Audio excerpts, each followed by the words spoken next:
everyone. Richard here with Eat Slow 101. We are out at the Lakeline Mall eating slow over here, sampling, getting our samples on. And we have found something that is really unique here. It is Steller Gourmet. And they have a unique array of different things. They've got lavender jalapeno jelly, Creole spice mix, aged habanero salt, and what is this? Barbecue sauces, right? Barbecue sauces. And these are also more sauces: hatch, green chili, mustard. Hold on to your horses. Maple barbecue. All right, we're talking with Chris. Chris, tell us about your products here, Chris. Oh, we've got a range of products. Generally speaking, most of our stuff tends to be a little on the spicy side. Kind of a chili head, so I have a hard time cooking without having a little bit of heat in there. That's okay. And we actually started the company off with a couple of hot sauces and our barbecue sauce, which is based on my family's recipe from right here in Austin. So it's old Texas Hill Country style barbecue. And we've expanded from that into jellies, many of which are wild harvested. I actually go pull the plants myself from out in the Hill Country, generally speaking to the west. Marble Falls, Lampasas, Llano, that whole area. Our Lavender Candied Jalapenos, which is now our newest and most popular product. Yeah. These things are really unique. The lavender is actually a very mild note, but what it does is it kind of keeps your palate from really tasting the vinegar, so you get a true sweet, and the fullness of the jalapeno, and just a little bit of a floral at the end from the lavender. We even source our lavender locally. It comes from out of Bastrop. It's really delicious. Well, this is really unique. This is what caught my eye here was the lavender jalapeno. I mean, you never know. I mean, there's a whole science of flavor combinations. So I'm going to try this, and then we'll keep talking, asking you about your other products here. So if you see me go down, folks, it's because it knocked me out. Not in a bad way, but in a good way.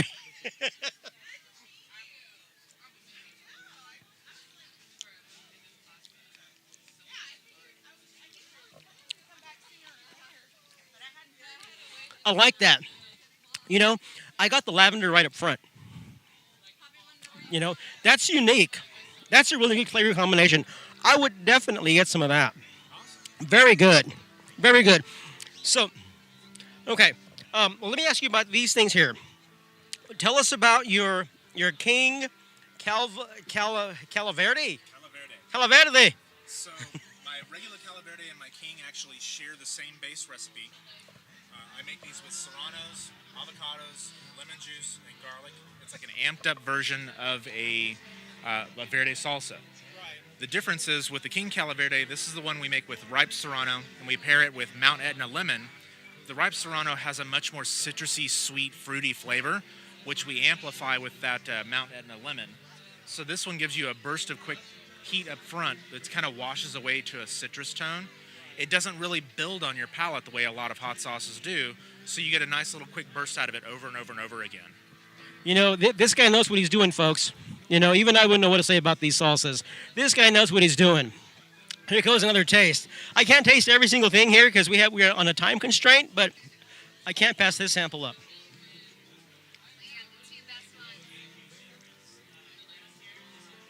Oh, that is really nice.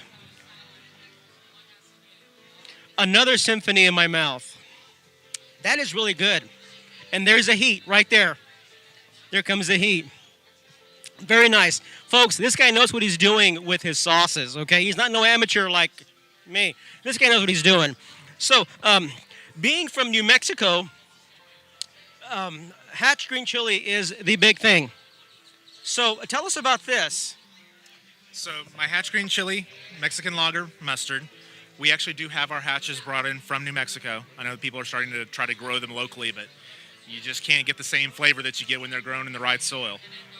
We bring in real hatch green chilies, and we pair these with a very, very well-known Mexican lager that I'm not allowed to use the name of because it's a licensing issue, but it is a very well-known one. Think palm trees. We actually start with whole grain mustard, and we wet mill the mustard ourselves after it pre-soaks in the beer. So you get a very interesting texture that has everything from a very fine powder to cracked seed and all the way up. It's a real robust, intense flavor that hits you with everything it has right up front. Kind of a play on a spicy brown mustard, but in addition to that like horseradishy note, you also get the burst of green richness from the hatch. Very nice. Very, very nice. Okay, now we are... Oh, you have a sample there for me? Absolutely. Gosh, how can I say no? You can't leave without trying our Award-winning award-winning barbecue sauce. barbecue sauce. Okay. I'm trying to cleanse my palate before I before I go with this.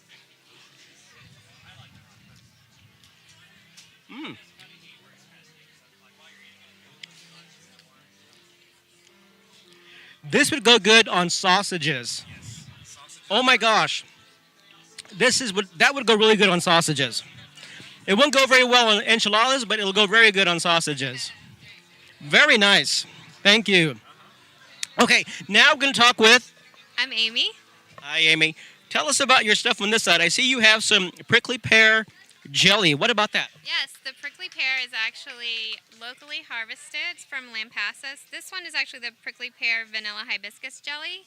We have one that's just the prickly pear, and then we have one that's just the hibiscus vanilla, which is actually my favorite. So this is a tart and a sweet. Chris likes to do locally harvested. We also have wild harvested grape jelly, and those are wild Mustang and Muscadine grapes that he actually picks himself, hand-picks in the hill country. And then coming up in a few weeks, we're hoping to have an agarita berry, and agarita is native to Texas as well. You know, you're giving away your secrets here, but yeah, we really appreciate that. You know, He doesn't want to do anything the easy way. He wants to do everything the hard way. wait, tell me again. He likes to do everything the hard way, so. You can tell it's very good. You can tell all the work that goes into this. I'm telling you, a lot of work that goes into this stuff. Very good stuff. So let me ask you this. So I've seen these ginormous, humongous Texas-sized cactuses that are blooming yellow right about now. Do you guys use any of that? Oh, look at this. That is those blooms that you're seeing right now. Those blooms become the prickly pears that I harvest towards the end of summer that we use for making our prickly pear jelly. Those ginormous cactuses you're seeing are the exact thing that we harvest.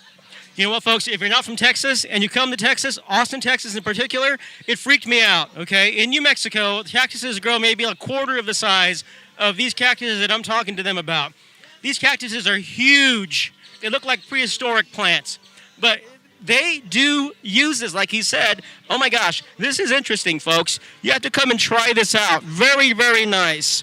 Well, when you get out here to Lakeline Mall, it's this farmer's market's at Lakeline Mall, and you got to look for Steller sauce, Steller Gourmet. They have a website, stellersauce.com. Check them out, check them out, check them out, and buy some of their stuff. Your life will be different and a whole lot more flavorful. Thank you, folks.